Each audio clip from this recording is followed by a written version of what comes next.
और गुजरात के लोग बेहतर तरीके से मोदी जी को जानते हैं।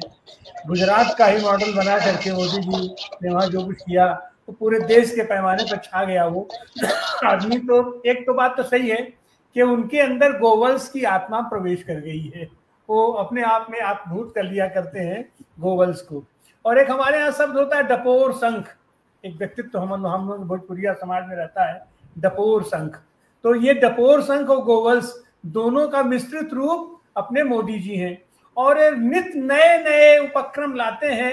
और गोवल्स की तर्ज पर उनका ये है कि वो सारी मीडिया को उसमें लगा देते हैं और उसको लेकर के और पूरे देश का विकास कर रहे हैं, सब हवा में। डपोर संघ तुम ये बोलते हो, हम ये बोलेंगे, ये बोलेंगे, वो बोलेंगे।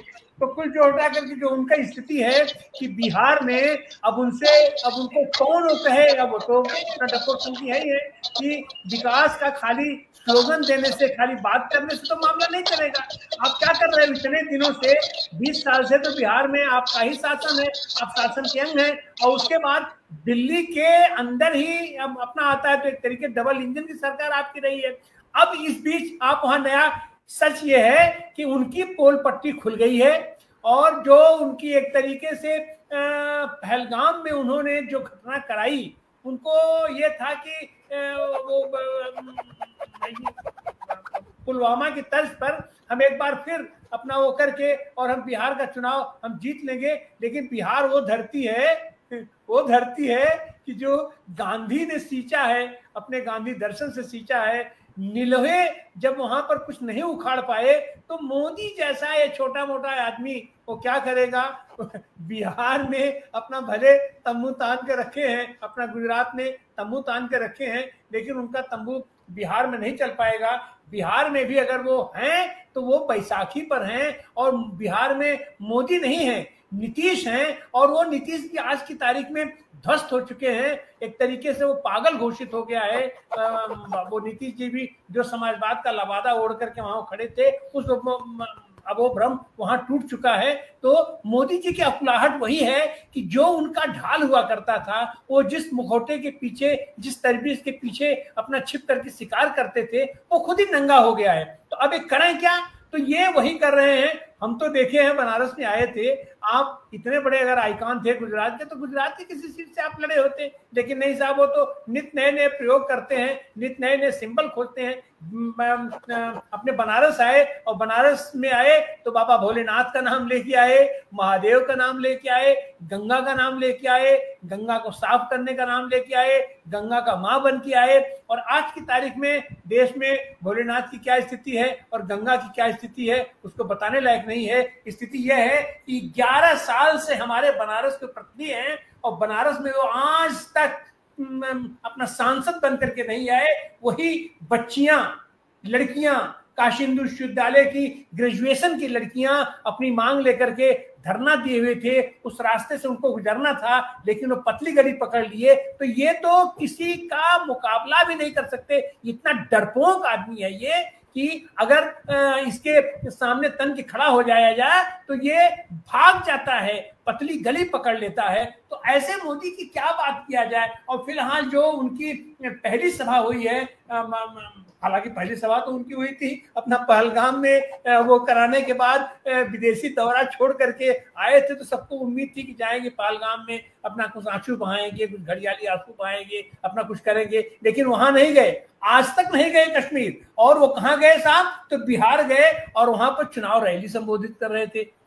और बिहार में उस भोजपुरिया धरती पर अंग्रेजी में वो जो वहां से संदेश दे रहे थे। तो उनका संदेश बिहार के लोग सुने चाहे न सुने, उनका संदेश ट्रंप जरूर सुन लिए। और इन्होंने बताया कि 24 बार वो कह चुके हैं कि हमने तुम्हें सीज फायर करवाया। जो आदमी सेना के प्रति झूठ बोलता है, देश के प्रति झूठ बोलता है, देश की जनता से झूठ बोलता है, अपने निर्वाचन क्षेत्र में झूठ बोलता है, अपने निर्वाचन क्षेत्र की छात्राओं से, ग्रेजुएशन की छात्राओं का सामना नहीं कर पाता है, उस आदमी की क्या बात किया जाए। सच तो यह है कि उसके ऊपर चर्चा करनी लायक नहीं है। अगर करना है तो उनके रैली में जो महिलाएं गई थी, जो लोग गए थे, और वहां किस तरीके से कुर्सियों से तोड़ तोड़ के लोग उनके ऊपर हमला कर रहे थे, काले झंडे दिखा रहे थे। सारे सिक्योरिटी, सारी व्यवस्था के बावजूद उन्हें ही, जो लोग उनको ले गए थे वो लोग भी उनको गरिया रहे थे,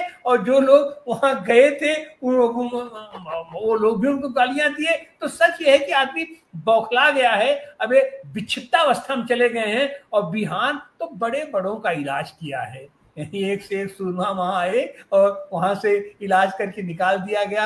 वहां निलहे लोग जो इतने दबे कुचले थे, तो जब उन्होंने गांधी के नेतृत्व में ब्रिटिशर्स का इलाज कर दिया, तो अब ये छोटे मोटे पागलों का, छोटे मोटे अर्धविक्षिप्त लोगों का इलाज करने में कोई बहुत दिक्कत नहीं आएगी। और बनारस को भी आए थे तो क्वेटो बना रहे थे, और आज की तारीख में बनारस में अगर 1 घंटा पानी बरस जाता है तो पूरे दिन भर तक बनारस में कोई बाहर सड़क पर निकलने लायक नहीं रहता है। तो वही स्थिति है, ये मॉडल है। लेकिन एक तो चीज है कि वो आदमी सत्ता में कैसे पाएगा, सत्ता में कैसे जाएगा, सत्ता को कैसे कब्जा करेगा, वो तरह तरह के हथकंडे अख्तियार करता है। और वही हथकंडा वो बिहार में भी अख्तियार करना शुरू किए हैं, मतदाता सूची से लेकर के। और आने वाले में अंतिम जो उसका उनका अस्त्र है, ईवीएम है, वो तो वही है। उसके पीछे केवल कारण यही है कि चुनाव आयोग पर वो बिल्कुल उनके शिकंजे में है, अपनी गिरफ्त में कर चुके हैं,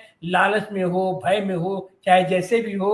और अभी आज सूचना आई कि आम आदमी पार्टी भी इंडिया गठबंधन से बाहर हो गई। ये कौन सी ऐसी बात है, बाहर हो गई, लेकिन कैसे बाहर हुई? वो उधर बाहर हुई,